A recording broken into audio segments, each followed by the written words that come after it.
మేధావులతో చర్చలో ఏదో ఒకటి చేయాలి. లేకపోతే ఇది మనకు తెలంగాణకు మొత్తం కూడా చాలా ఇబ్బందికరమైన పరిస్థితి వస్తుంది. దీని మీద ఎక్సర్సైజ్ చేయాలి, దీని మీద దృష్టి పెట్టాలి ప్రభుత్వం. ఎలక్షన్ల కంటే ముందు, ఈ లోకల్ బాడీ ఎలక్షన్ల కంటే ముందు ఈ ఎంపీటీసీలది, జెడ్పీటీసీలది ఇదంతా రీఆర్గనైజేషన్ చేస్తే తప్ప వ్యవస్థని దాన్ని కరెక్ట్ గా చేయకుంటే ఇది ఇట్లనే కరెక్ట్. ఇప్పుడు మహిళా బిల్లు ఒకటి మీ ముందుంది, బీజేపీ కేంద్ర ప్రభుత్వం ముందు. రెండోది నియోజకవర్గాల పునర్విభజన ఖచ్చితంగా అవుతుందా? ఈ రెండు అవుతాయా వచ్చే ఎన్నికల్లో? తప్పకుండా అవుతాయి. దాంతో చాలా పరిణామాలు మారుతాయి రాజకీయ పరంగా కూడా. ఇప్పుడు అప్పుడు డీలిమిటేషన్ అయినప్పుడు ఎన్నో రకాలుగా మార్పులు వచ్చినాయి. సో 2009 లో డీలిమిటేషన్ అయినాకనే మనం ఎలక్షన్ లో పోయినాం. సో ఇప్పుడు 2020 33% ఉమెన్ రిజర్వేషన్ లో మహిళలు పెద్ద ఎత్తున వస్తారు. సో తప్పకుండా అవుతుంది ఇదంతా. అయితే దీనిపైన తెలంగాణకు ముఖ్యంగా సౌత్ కి ఏదో నష్టం జరుగుతుంది, నియోజకవర్గాలు ఇక్కడ తగ్గుతున్నాయి, అక్కడ పెరుగుతున్నాయి, పొలిటికల్ గా మాట్లాడే మాటలు తప్ప అట్లాంటి అవకాశం లేదు. ఎక్కడ ఎన్ని పెరగాలో ఏ స్టేట్ కి సంబంధించి ఆ స్టేట్ ప్రకారం, ఆ పాపులేషన్ ప్రకారం కాకుండా అక్కడ పర్సెంటేజ్ ప్రకారం ఏ స్టేట్ లో ఎన్ని పెంచాలని దాని ప్రకారం పెంచుతారని అనుకుంటున్నాను. ఇంకొక కీలకమైన బిల్లు కూడా ఇప్పుడు పార్లమెంట్ ముందుంది. దానిలో మీరు కూడా భారత రాజ్యాంగ సవరణ ఏకంగా దానికి అందులో మెంబర్ గా ఉన్నారు. ఆ కమిటీలో, సబ్ కమిటీలో పార్లమెంటరీ కమిటీ 2-3 రోజులైంది కదా, అంతే కదా? దాంట్లో మీరు మెంబర్. ఇప్పుడు సీఎం ని, ప్రధానమంత్రిని కూడా ప్రాసిక్యూట్ చేయాలి 30 రోజులు జైల్లో ఉంటే అనేది. అయితే దీనిపై చాలా రకమైన విమర్శలు వస్తున్నాయి. అందులో 2-3 పాయింట్లు ఉన్నాయి. కాశ్మీర్ కి పునర్విభజన, అవన్నీ రాష్ట్ర హోదా, ఇవన్నీ అవి రొటీన్ గా అయిపోయేటి.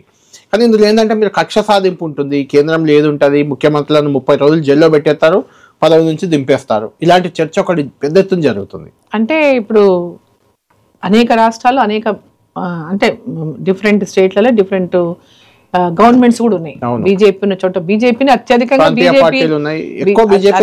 బీజేపీ ముఖ్యమంత్రులే ఉన్నారు దేశవ్యాప్తంగా. కానీ మిగిలిన పార్టీలు ఉన్న దగ్గరే చెప్పేది. ఇప్పుడు ఓటుకు నోటు కేసే ఉంది ఫర్ ఎగ్జాంపుల్.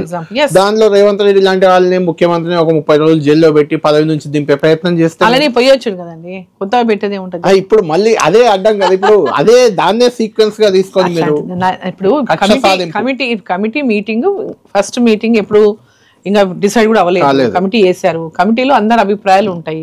కమిటీ ఇచ్చిన రిపోర్టును బట్టి అప్పుడు గవర్నమెంట్ లో, అప్పుడు పార్లమెంట్ లో ఆ బిల్లుని మంచిదే కదా. అవినీతిని కంప్లీట్ గా అరికట్టడానికి అవకాశం ఉండేటటువంటి బిల్లు, నేరాలను అరికట్టడానికి ఉండేటటువంటి బిల్లు.